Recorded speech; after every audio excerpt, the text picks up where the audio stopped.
পটানোর, তা তো গটিয়েই ফেলেছ। আবার বাসুর ঘর থেকে বেরিয়ে এসে ডাকাডাকি কেন? মামা মামি, তোমরা কি মনে করেছিলে আমি ওকে বিয়ে করেছি ওর সাথে বাসর করার জন্য? তাহলে? বাসর করার জন্য নয়, শুধুমাত্র বিয়ে বিয়ে খেলাটা করে ওর উঁচু মাথাটা আমার পায়ের কাছে নত করাতে। ও মা, বলে কি? আমার 14 পুরুষ, আমার 14 পুরুষ মানুষকে শুধু ভিক্ষে দিয়েছে, কিন্তু ওই ছোট লোকের বাচ্চাটা আমাকে রাস্তায় দাঁড় করিয়ে হাতে ভিক্ষে থালা ধরিয়ে দিয়ে আমাকে দিয়ে ভিক্ষে করিয়েছে।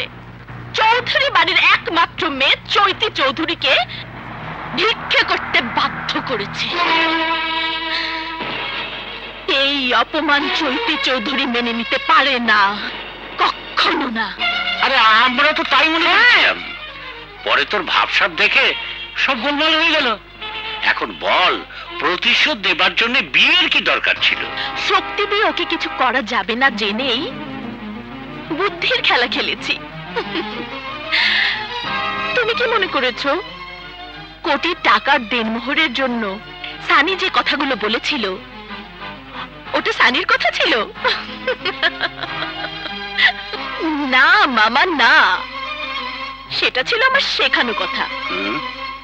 আমি সানিকে বউ সাজার আগ মুহূর্তে সব শিখিয়েছিলাম, সব।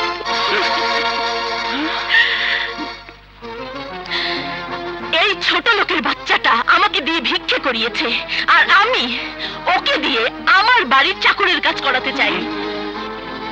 ওকে আমার হাত থেকে মুক্তি পাবার জন্য হয় আমার দেনমোহরের কোটি টাকা শোধ করে তালাক দিতে হবে, আর তা না হলে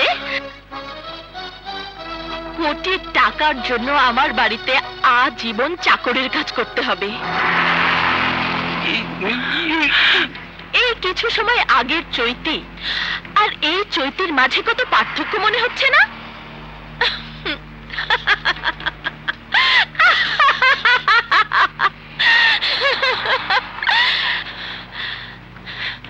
একদম বোকা বনে গেছিস তাই না? গরিবের ছেলে হয়ে ধনীর মেয়েকে নিয়ে যে খেলাটা তুই শুরু করেছিস, ওই খেলাটা শেষ করব আমি। তোকে হারে হারে বুঝিয়ে দেব ধনীর রক্ত কখনো গরিবের অপমান করা সহ্য করে না। বাসর করার স্বপ্ন নিশ্চয়ই এবার তো শেষ হয়েছে। এবার চাকরদের ঘরে গিয়ে বর সাজার দামি পোশাকটা খুলে চৌধুরী বাড়ির চাকরদের পোশাকটা পরে নে, কারণ সকাল থেকেই তো তোকে চাকরের কাজ করতে হবে।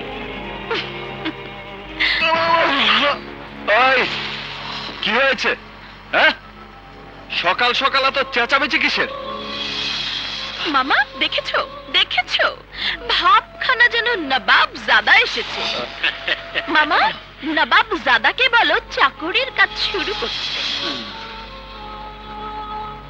তোর বাড়িতে কে চাকরের কাজ করে আর কে বসে বসে খায় তা আমি জানি না, তবে আমার বাড়ির নিয়ম অনুযায়ী আমার বিবাহিতা স্ত্রী হিসেবে আজ থেকে তোকে আমার বাড়িতে গিয়েই থাকতে হবে। আমি রোজগার করব আর তুই সংসারের সমস্ত কাজ করবি, আবার আদেশ পালন করবি, আমার মায়ের হাত পা টিপে দিবি। কাজেই তোকে এখন থেকে আমার সাথে আমার বাড়িতেই থাকতে হবে। চল। শোন, আমাকে স্ত্রীর মর্যাদা দেওয়ার কি যোগ্যতা আছে তোর? তোর স্ত্রী হতে পারে কাজলের মতো কোনো বস্তির মেয়ে। আচ্ছা, সেটা আমার বাড়িতে গেলেই টের পাবি। চল। এই, স্ত্রীকে স্পর্শ করার আগে দেনমোহর পরিশোধ করতে হয়, তা তোর বাবা মা তোকে শেখায়নি? বল।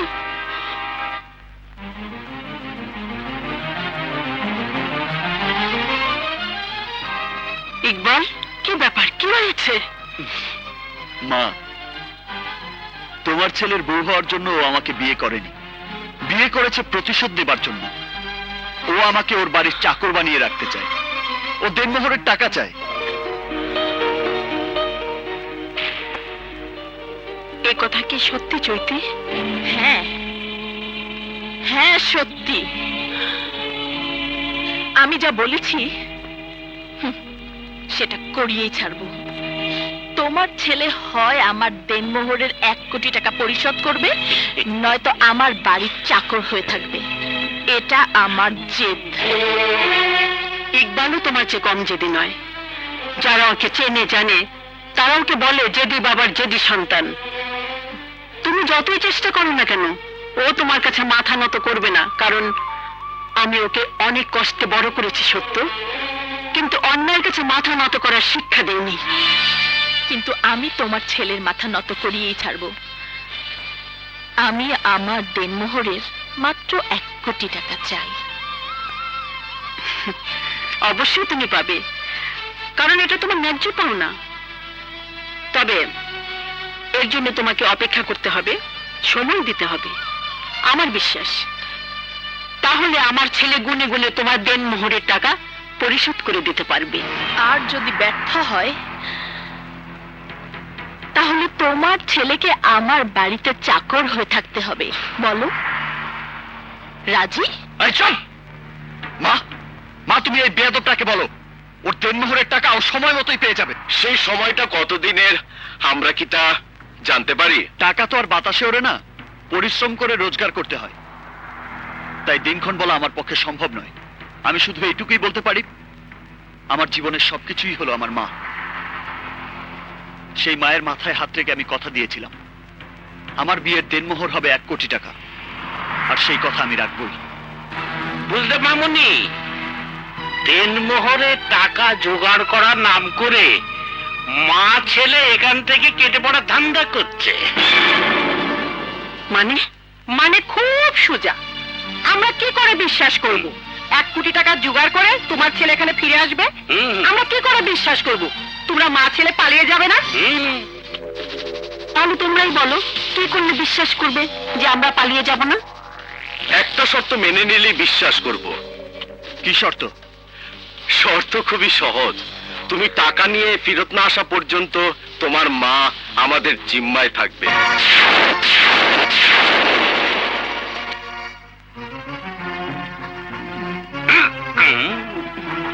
কি রাজি?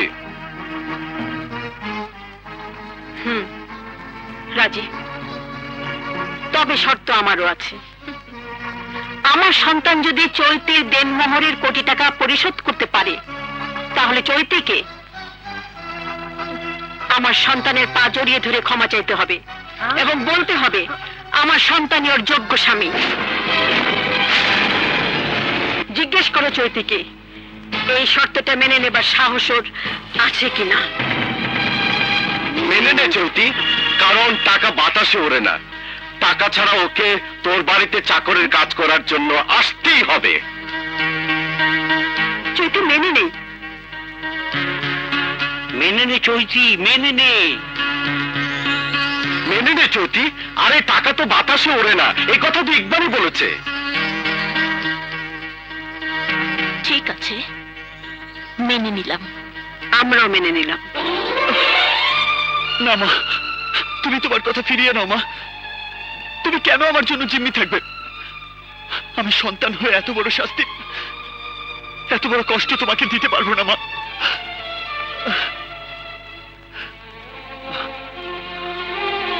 আমি প্রয়োজন ওর বাড়িতে চাকর।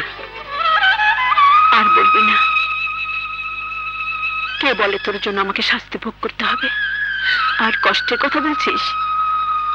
একজন মা যখন সন্তান জন্ম দেয়, তখন তার যে কষ্ট হয়, সেই কষ্টের তুলনায় এই কষ্ট কিছুই না রে বাবা। আবার মা যখন সেই সন্তানের মুখ দেখে, তখন সব কষ্ট ভুলে যায়।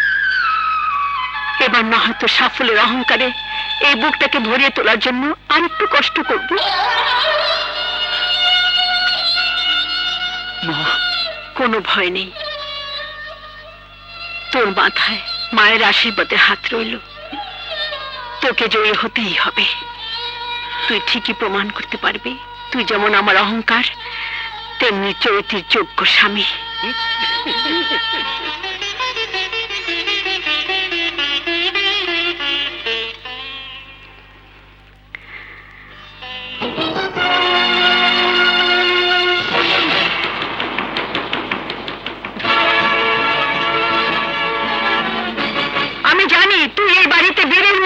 আসবে। কি বলছিস তুই? এটা কি করে সম্ভব? বিশ্বাস করতে পারছিস না তো? মারও বিশ্বাস করতে কষ্ট হয়েছে। তবে আজ থেকে শুরু হবে আমার মায়ের অহংকার জয়ী করার জন্য নতুন করে এক যুদ্ধ। কি আছে তোর? আমার মায়ের দোয়া, সারা পৃথিবীর সমস্ত মায়ের দোয়া। তুই দেখিস কাজল, আমি ওই ধনীর অহংকারী মেয়েকে শুধু দিনমোহরের কোটি টাকায় ফিরিয়ে দেব না, ওর সমস্ত অহংকার মিথ্যে করে দিয়ে ওকে ওর প্রাচুর্যের সিঁড়ি থেকে টেনে এসছে আমার মায়ের পায়ের নিচে এনে ফেলবো। ও একটু আশ্রয়ের জন্য আমার মায়ের পা জড়িয়ে ধরে কাঁদবে, আর আমি সেদিন প্রাণ খুলে হাসবো।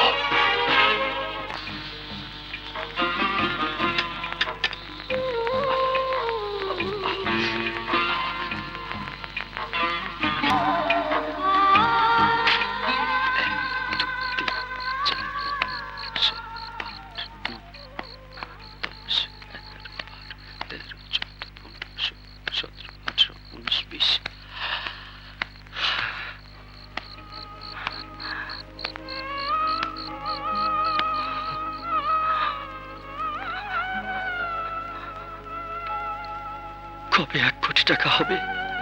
কবে আমি আমার মাকে মুক্ত করে আনবো? বাইরে হ, বাইরে হ বুড়ি আমার বাড়ি থেকে। এত রাতে আমি কোথায় যাব বৌমা? জাহান্নামে যাবি।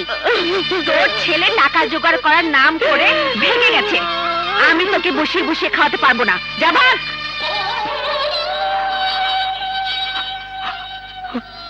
আমার মা,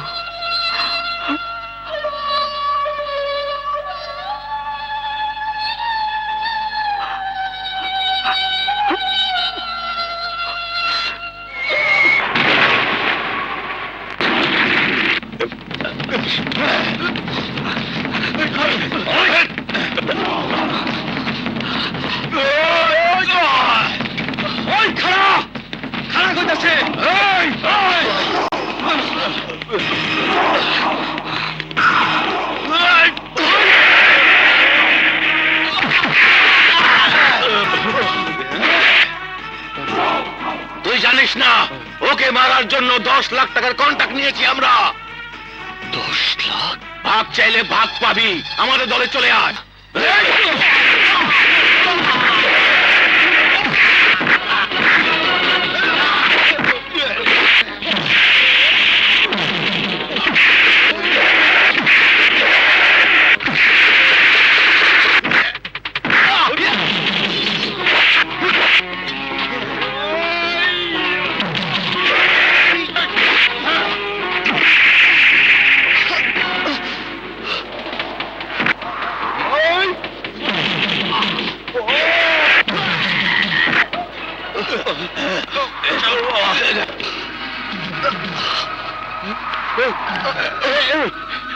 এটা কি দেখালি তুই? হঠাৎ করে ছেলের বউ সাজার ইচ্ছে হলো কেন? তোর কাছে কি তাই মনে হয়েছে? আমার কিন্তু কোনো কিচ্ছু সাজার ইচ্ছে হয়নি। আমি যা করেছি ওই জায়গাতে যে কেউ থাকলে একই কাজ করতো। এরপরও যদি তোর আরো কিছু জানার ইচ্ছে থাকে তাহলে শোন, আমার শত্রু কিন্তু ছেলে, ছেলের মা নয়। তারপরও মনে করিয়ে দিই, এই মা কিন্তু ছেলের অহংকারে অহংকারী মা। তাই এমন কোনো ব্যবহার তোর করা ঠিক হবে না যে ব্যবহারে মনে করতে পারে তুই দুর্বল হয়ে যাচ্ছিস।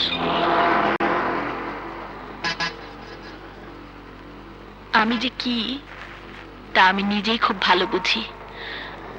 আমাকে নিয়ে তোর চিন্তা ভাবনা করার দরকার নেই। তোর আর কিছু জানার ইচ্ছে আছে? জানার ইচ্ছেটা এই জন্য হয়েছে যে আমি না হয় আমার জীবন জানার জন্য তোমাকে 20 লাখ টাকা দিতে চেয়েছিলাম, কিন্তু তুমি কেন এত কঠিন একটা বাজি ধরলে? তুমি তো মারাও যেতে পারতে। তোমার টাকার এতই প্রয়োজন? আমার এত বেশি টাকার প্রয়োজন যে টাকার জন্য আমার জীবন নিয়ে একবার নয়, দুবার নয়, বারবার জুয়া খেলতে রাজি। কিন্তু কেন? এই কেনের উত্তর আমি আপনাকে দিতে পারবো না। এটা এটা আমার লজ্জা। পুরুষ মানুষের কাছে কোনো লজ্জা নেই। লজ্জা হলো নারীর ভূষণ। বলো তুমি। আপনি কি বিশ্বাস করতে পারবেন, আমার বিবাহিত স্ত্রীর দিনমোহরের 1 কোটি টাকা শোধ করার জন্য আমার সেই স্ত্রীর কাছে জিম্মি রাখতে হয়েছে আমার মাকে?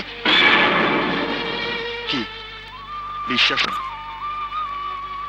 আপনার বিশ্বাস করতে কষ্ট হলেও এটাই সত্যি।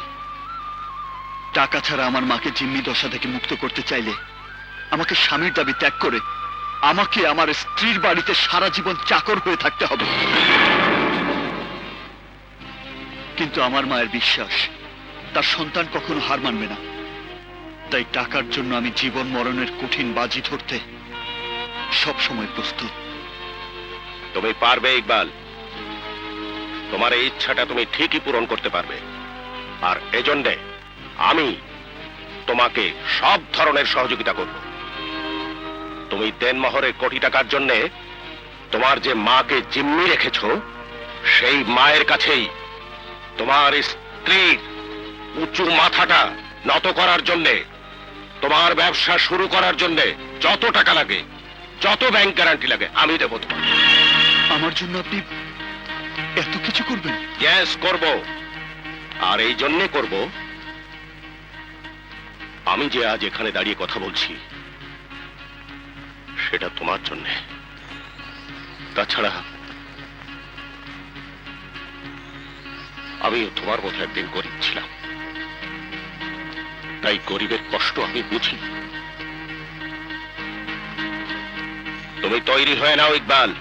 মনে করো আজ এই মুহূর্ত থেকে তোমার জীবনের যুদ্ধ শুরু।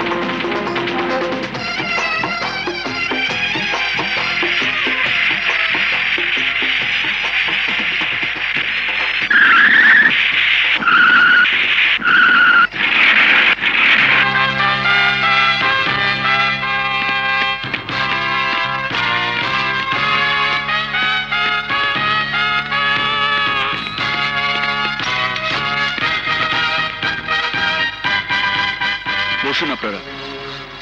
ম্যানেজার সাহেব, চৈতি গ্রুপ অফ কোম্পানির সমস্ত প্রোডাক্টের মার্কেটিং রেট কালেক্ট করেছেন? জি স্যার, এই দেখো।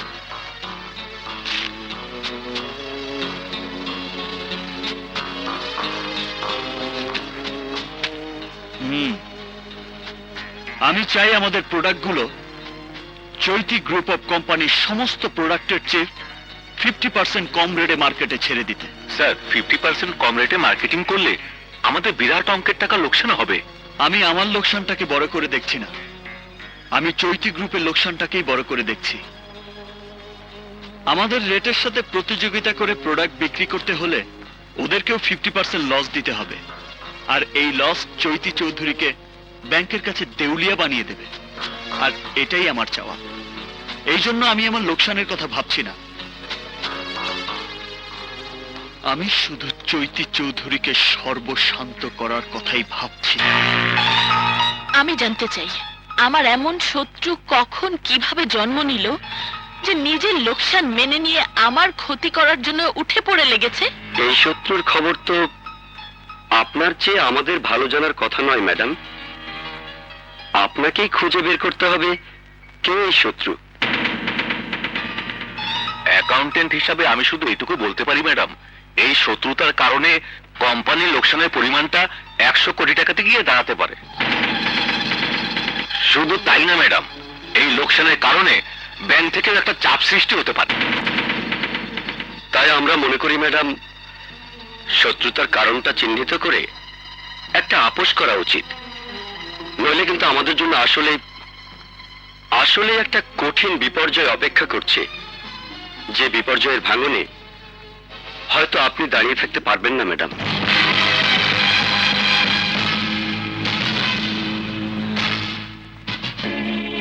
কি বলছিস তুই? চৈতিকে আমি দাঁড়িয়ে থাকতে দেব না। ইতিমধ্যে ওর ধ্বংসের সব আলামত তৈরি করে দিয়েছি। এবার ওকে উপর থেকে নিচে নেমে আসতেই হবে। তুই দেখছি প্রতিশোধ এসে পাগল হয়ে গেছিস। ঠিক বলেছিস, আমার এই পাগলামি চৈতি চৌধুরীকে ধ্বংস করা। চৈতি চৌধুরী আমার জীবনের সবচেয়ে বড় সম্পদ জিম্মি করে রেখেছে। বিনিময়ে আমি ওর চোখের ঘুম হারাম করে দেব। চৈতি চৌধুরী জানে না ওর শরীরের প্রতিটি শিরা ও উপশিরা বন্ধ হতে চলেছে।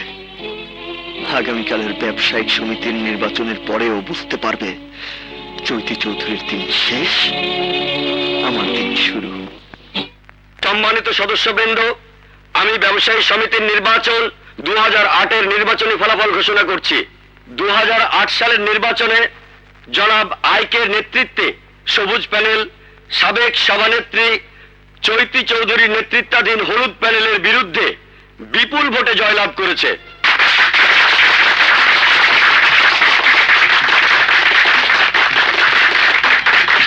আমি সবুজ প্যানেলের এই বিজয়কে স্বাগত জানানোর জন্য হলুদ প্যানেলের পক্ষ থেকে সাবেক সভানেত্রী চৈতি চৌধুরীকে মঞ্চে আসার জন্য অনুরোধ করছি।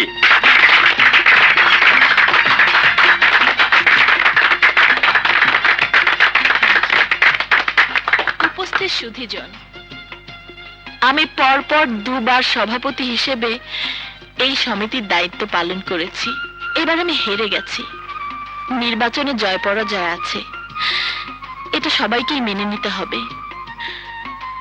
তবে আমি আজও জানি না কে এই মিস্টার আইকে। তবুও তার বিজয়কে আমি স্বাগত জানাচ্ছি এবং মঞ্চে এসে বিজয় মালা পরার জন্য আমন্ত্রণ জানাচ্ছি।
ম্যাডাম চৈতি চৌধুরী,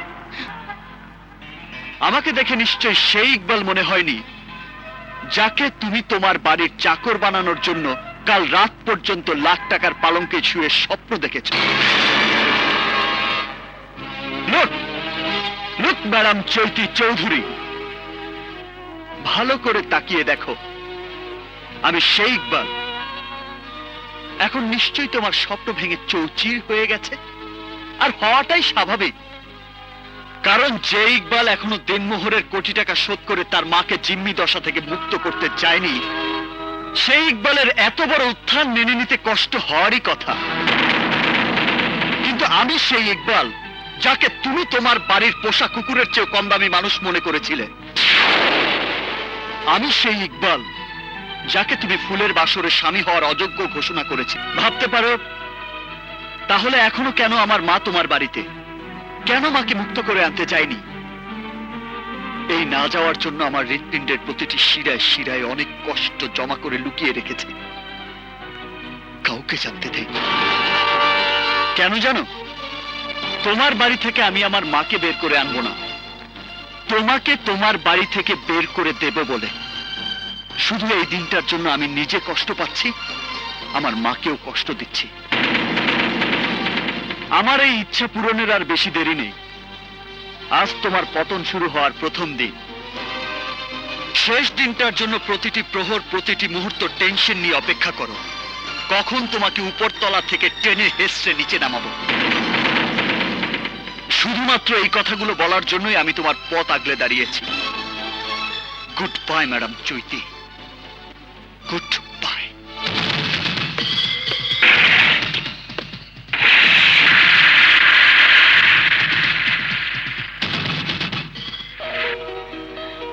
তোমার বাড়ি থেকে আমি আমার মাকে বের করে আনবো না, তোমাকে তোমার বাড়ি থেকে বের করে দেব বলে। শুধু এই দিনটার জন্য আমি নিজে কষ্ট পাচ্ছি, আমার মাকেও কষ্ট দিচ্ছি। শেষ দিনটার জন্য প্রতিটি প্রহর, প্রতিটি মুহূর্ত টেনশন নিয়ে অপেক্ষা করো, কখন তোমাকে উপরতলা থেকে টেনে হেসড়ে নিচে নামাবো। এই লোকসানের কারণে ব্যাংক থেকেও একটা চাপ সৃষ্টি হতে পারে। তাই আমরা মনে করি ম্যাডাম, শত্রুতার কারণটা চিহ্নিত করে একটা আপোষ করা উচিত। না, আমি আপোষ করব না, আমি আপোষ করব না, আমি আপোষ করব না।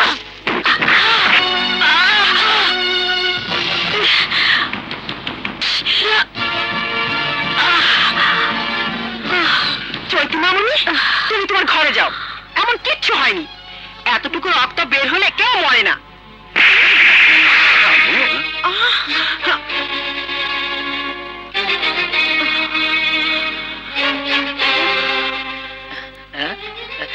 আম্মা, চৈতি মামুনি ঠিক কাজটা করছেন না?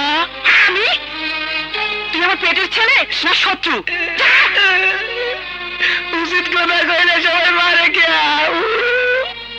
তোমার জন্য চৈতি আমার গায়ে হাত তুলেছে, শাশুড়ির জন্য তো দরদ। ডক্টর ফারুক, আমি চৈতি চৌধুরী বলছি। প্লিজ আমার বাড়িতে একবার আসুন, please doctor. Thank you doctor.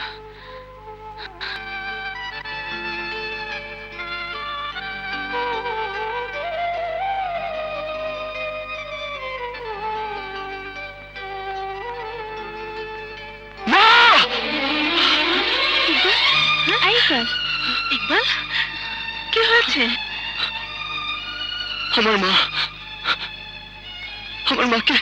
আমার মাকে ওরা অনেক কষ্ট দিচ্ছে। আমার মা হচ্ছে আমার আত্মা, আর সে আত্মাকে ওরা কষ্ট দিচ্ছে।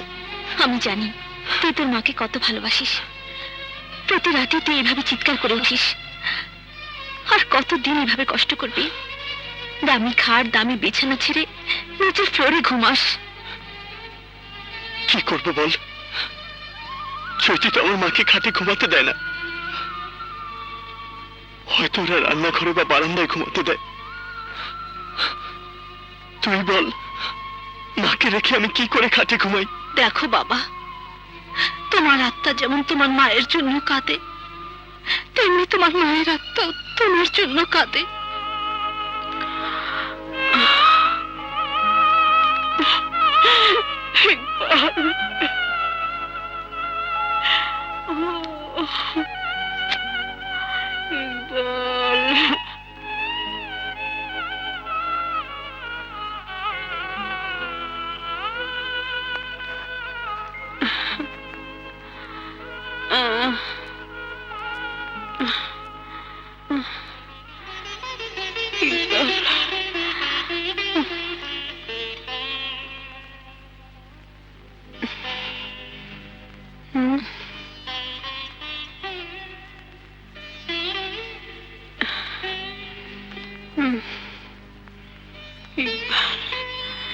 ইকবাল,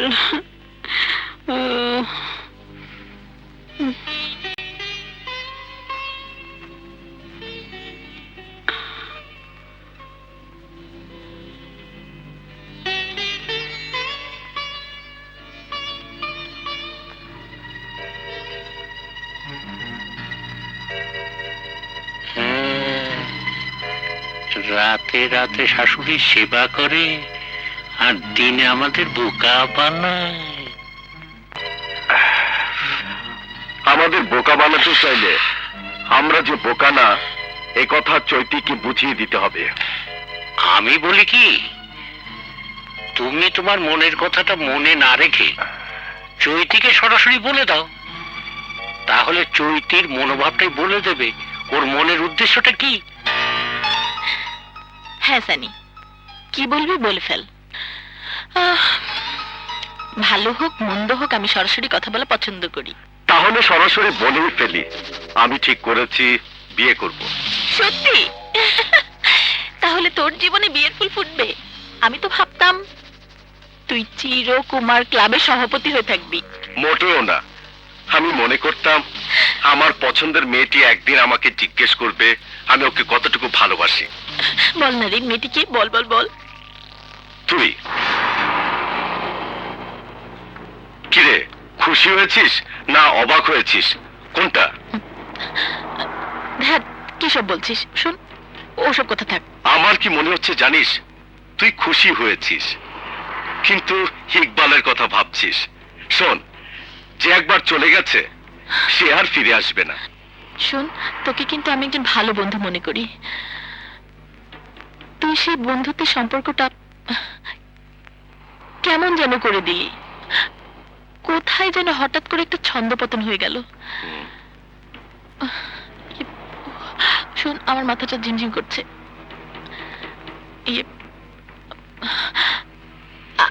আমি এখন চলি।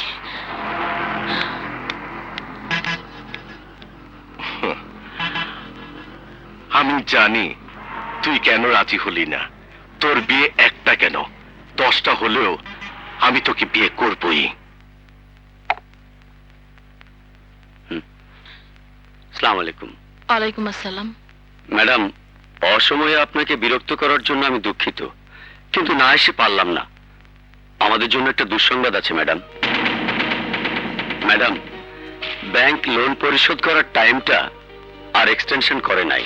আমাদের চিঠি ব্যাংক রিজেক্ট করেছে, আর ব্যাংক থেকে যে চিঠিটা দিয়েছে তাতে স্পষ্ট করে লেখা আছে, নির্দিষ্ট সময়ের মধ্যে টাকা পরিশোধ করতে না পারলে আপনার ইন্ডাস্ট্রি, বাড়ি, গাড়ি সবকিছু নিলামে তুলবে। প্লিজ ম্যাডাম, একটা কিছু করুন। ঠিক আছে, আপনি অফিসে যান, আমি আসছি, দেখি কি করতে পারি। ওকে ম্যাডাম, আসসালামু আলাইকুম।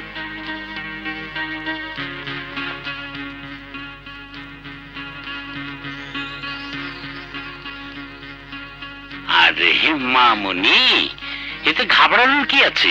এটা কোনো সমস্যা হলো? তুমি কি মনে করেছো মামা? বুঝতে পারছো আর মাত্র 2 দিন বাকি, আর একটা দুটো টাকা নয়, 50 কোটি টাকার মামলা। কে দেবে আমাকে এই টাকা? কেন, সানি বাবাজি দেবে। সানি? তুই আমার কাছে আসার সিদ্ধান্ত নিয়ে ভালো করেছিস।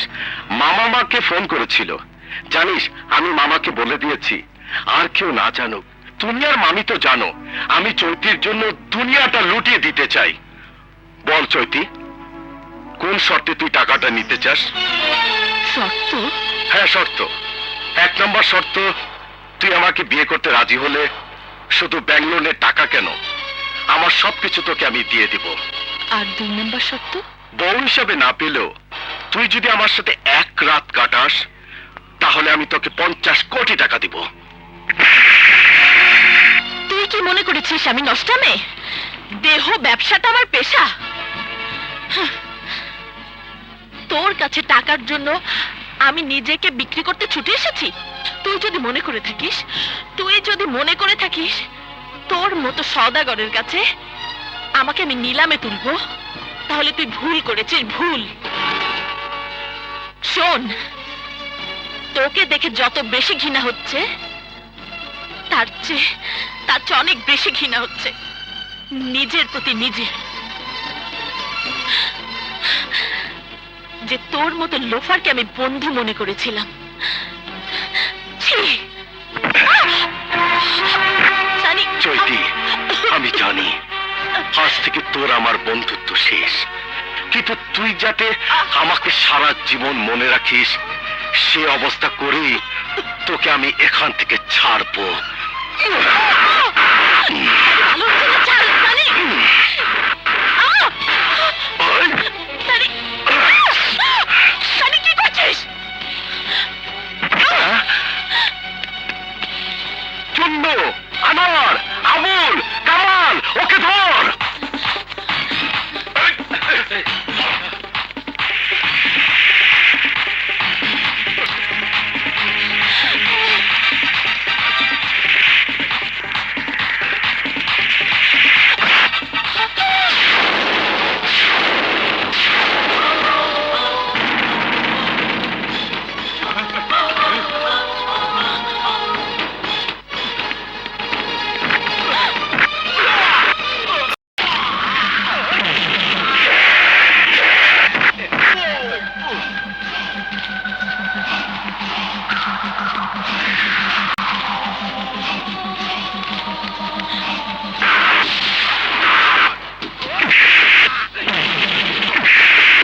আমি আগেই বলেছি আমি একজন পরোপকারী মানুষ।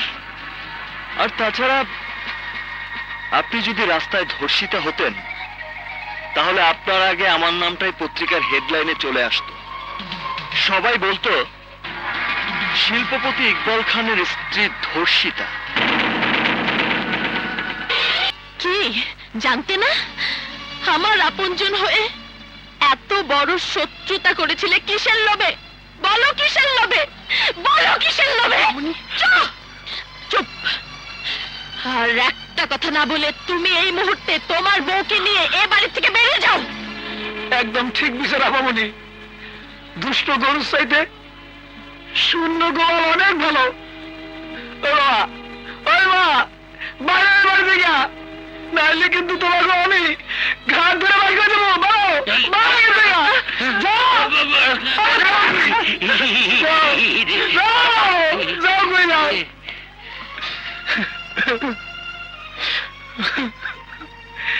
এরাই কি আমার বাবা মা?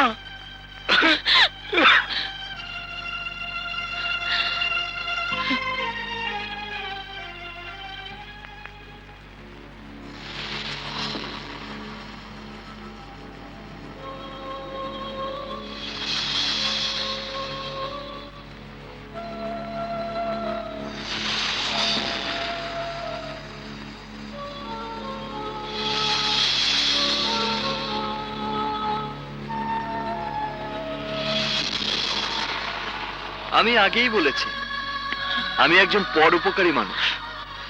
আর তাছাড়া আপনি যদি রাস্তায় ধর্ষিতা হতেন তাহলে আপনার আগে আমার নামটাই পত্রিকার হেডলাইনে চলে আসতো। সবাই বলতো শিল্পপতি ইকবাল খানের স্ত্রী ধর্ষিতা।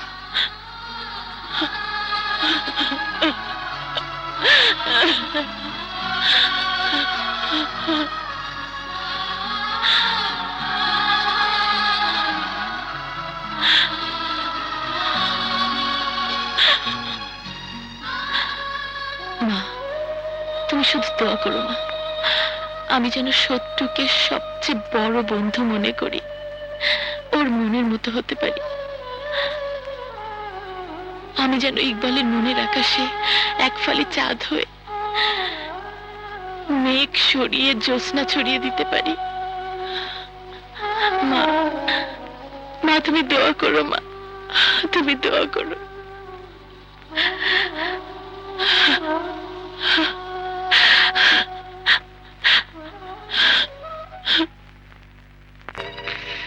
চৈতি আমাকে বের করে দিয়েছে, তাতে আমার কোনো কষ্ট হয়নি। আমার কষ্ট হয়েছে তোমাকে অপমান করার জন্যে, আর তোমার অপমান আমার গায়ে লেগেছে। কিন্তু এই অপমানের জবাব তোমাকে দিতেই হবে, আর এই জবাব দেওয়ার একমাত্র রাস্তা নিলামে সবকিছু কিনে নিয়ে চৈতিকে ঘাড় ধরে বাড়ি থেকে বের করে দেওয়া। তুমি ঠিকই বলেছ মামা, আমি নিলাম ডাকবো, অবশ্যই নিলাম ডাকবো। আজকে আমরা যে নিলাম ডাকতে যাচ্ছি তা হচ্ছে চৈতি গ্রুপ অফ কোম্পানির বাড়ি ঘর সহ সমস্ত সম্পত্তি। ব্যাংক থেকে ঋণ নিয়ে সময় মতো পরিশোধ করতে পারেনি বলে ব্যাংক চৈতি গ্রুপ অফ কোম্পানিকে দেউলিয়া ঘোষণা করছে। 10 কোটি, 10 কোটি 1, 10 কোটি 2,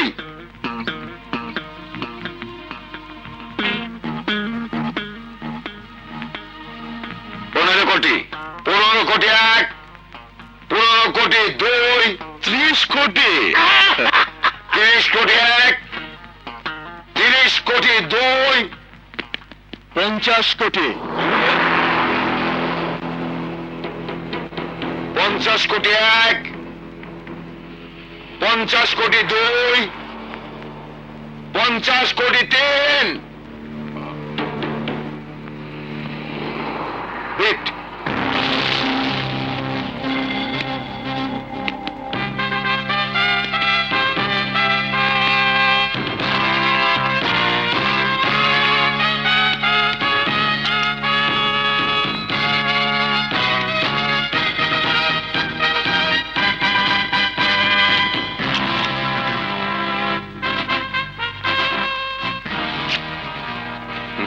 thank you mister Iqbal.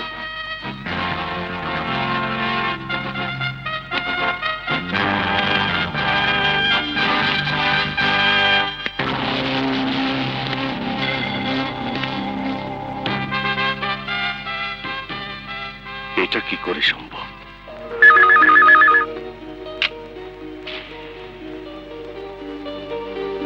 Hello, madam, Iqbal খান নামে একজন নব্য শিল্পপতি আপনার সবকিছু নিলামে কিনে নিয়েছেন।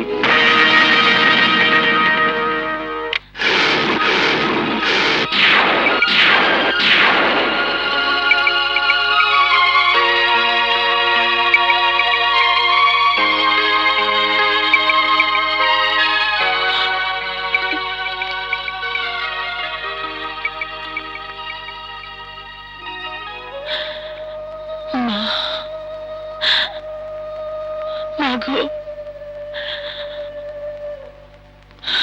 মা, তোমার চৈতি হেরে গেছে মা, তোমার চৈতি হেরে গেছে।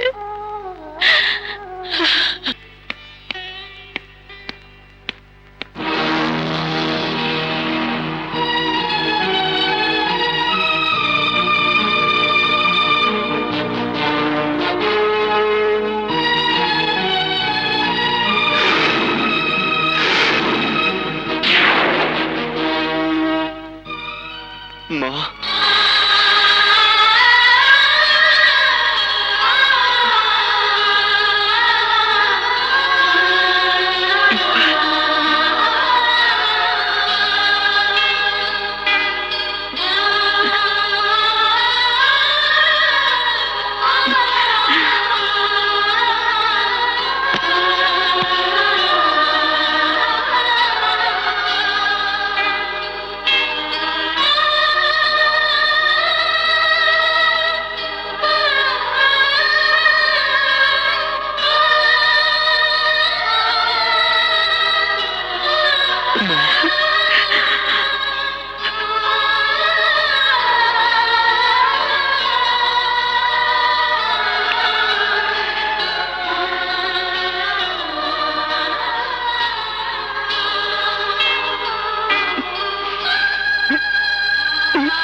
আমার জন্য তুমি অনেক কষ্ট করেছো মা, আমাকে তুমি ক্ষমা করে দাও না, আমাকে তুমি ক্ষমা করে দাও। ইকবাল, আমাকে তুমি ওঠ বাবা, ওঠ। কিসের ক্ষমা? দেনমোহরের টাকাটাকে এনেছিস? মা, মা, তোমার ছেলে তোমার দোয়াতে আজ কত টাকার মালিক হয়েছে তা তুমি জানো না মা, কিন্তু ওই চৈতি চৌধুরী খুব ভালো করেই জানে। তাহলে যা, চৈতিকে দেনমোহরের টাকাটা দিয়ে আমার অহংকারটা ওর কাছে সত্যি করে দে বাবা।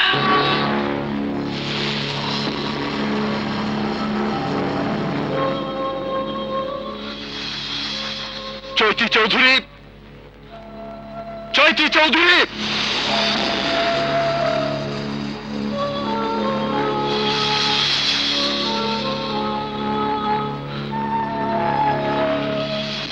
এই দলিলগুলো কিসের জানো না?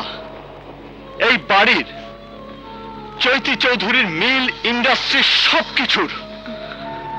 আর এই সবকিছুর মালিক এখন থেকে তুমি মা। হ্যাঁ মা, এসো এসো।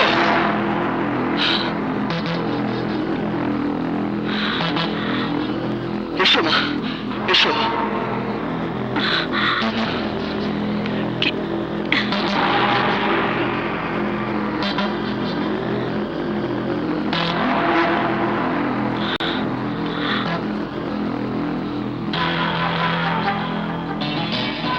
দাঁড়াও মা,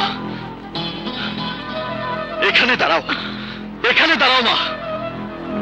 নাও ধরো, আয় আয় আয়।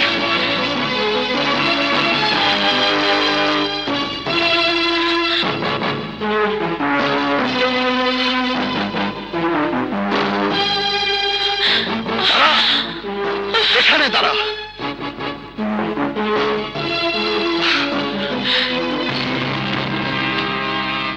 আমি এই দৃশ্যটাই দেখার জন্য এতদিন অপেক্ষা করেছিলাম মা।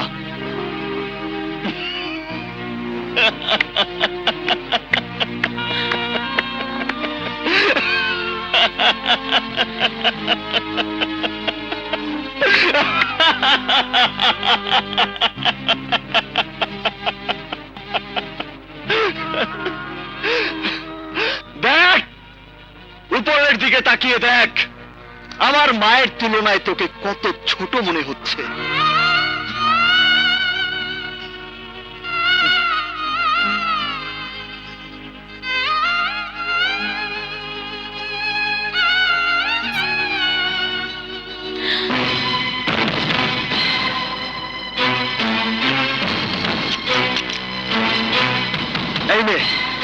এই নে তোর 3 নম্বরের টাকা।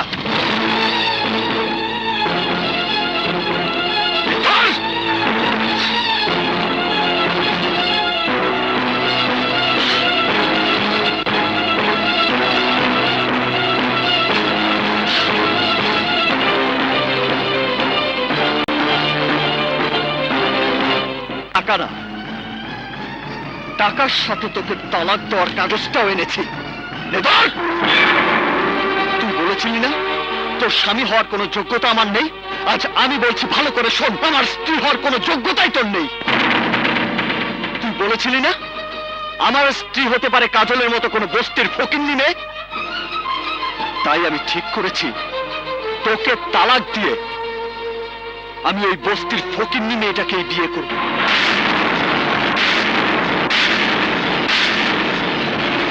কাজল,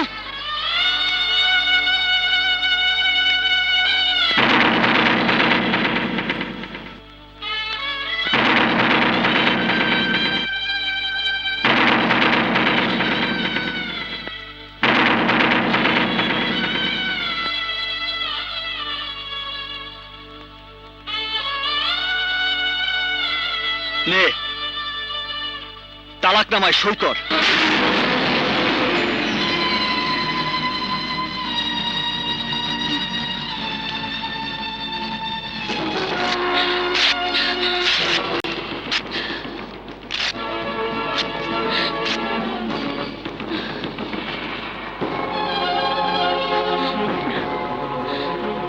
তুই কি মনে করেছিস তালাকনামা ছিঁড়ে ফেললেই আমার কাছে তুই স্ত্রীর মর্যাদা পাবি? কখনো না। তোকে আমি এখন এই মুহূর্তে মুখে তালাক দেব।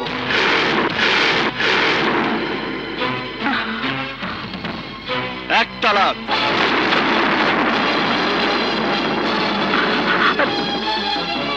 দুই তালাক,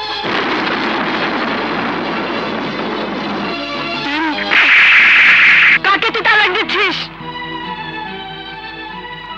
যে আমার মাকে কাজের মহিলা করে রেখেছে। কে বলেছে তোকে? তোকে কে বলেছে? চৈতে ওর জেদের কারণে তোকে মেনে নিতে পারেনি সত্য, কিন্তু ও আমাকে মায়ের মর্যাদা দিতে এতটুকু ভুল করেনি।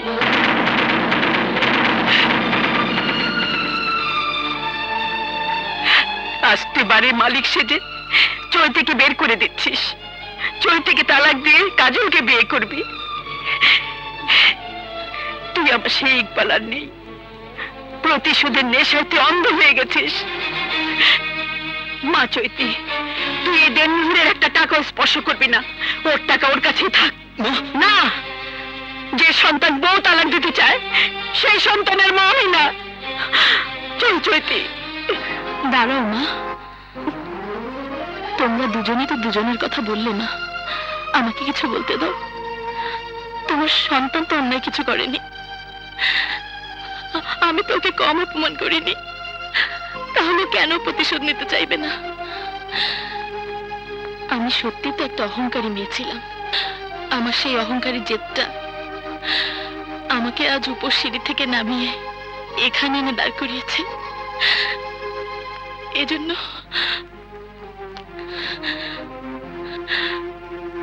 আমি কাউকে দায়ী করতে চাই না। আজ আমি একাই বাড়ি থেকে চলে যাব। আমার জীবন যুদ্ধে আমি কাউকে অংশীদার করতে চাই না। মা, মা গো, তুমি আমার জন্য আজ যে কথাটা বললে, আমার নিজের মা বেঁচে থাকলে হয়তো এই কথাটাই বলতো। আজ আজ আমার শত্রু আমি নিজেই। তাই তো আমার জন্য আমি তোমাদের এত বড় সুখের অংশীদার হতে পারলাম না। অথচ তুমি আমার কষ্টের ভাগিদার হতে চাইছো। আমি তালাকের কাগজটা ছিঁড়ে ফেললেও তোমার ছেলেকে তোমার সামনে কথা দিয়ে যাচ্ছি, আমি কোনোদিন স্ত্রীর দাবি নিয়ে তোমার ছেলের সামনে ফিরে আসবো না। বৌমা,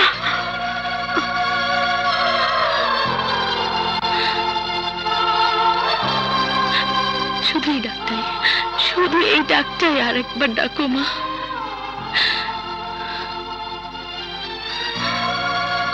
মা চলে যাবার আগে অন্তত এই সান্ত্বনাটুকু নিয়ে যাই,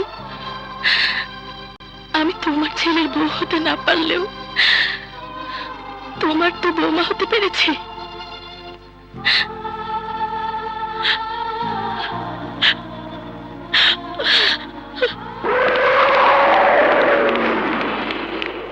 ওই তো ধর। তোর তো সব শেষ, এবার তুই আমার সাথে চল। চৈতি আমার স্ত্রী, ওর গায়ে হাত দেবার চেষ্টা করলে তোর হাত আমি কেটে ফেলবো।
হ্যান্ডকাপ লাগাও।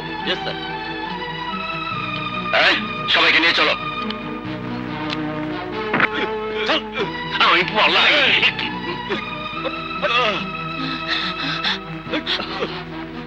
কাজল, কাজল, তুই কি করলি? তোকে ভালোবেসে তোর বউ হতে পারিনি সত্য, তারপরও আমি হারিনি। ইকবাল দেখ, আমার হাতের রেখাটা কিন্তু মুছে গেছে।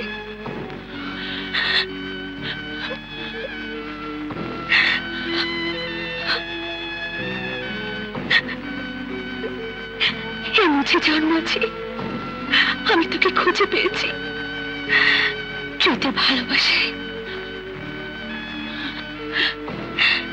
কাজল, আমি তোর সামনে দাঁড়িয়ে তোকে বুক পেতে বাঁচাতে পারিনি, অথচ চৈতি তোর জীবন বাঁচিয়ে রেখে তোকে বাঁচিয়ে দিয়েছে। ভালোবাসার খেলায় সত্যি আমি হেরে গেলাম।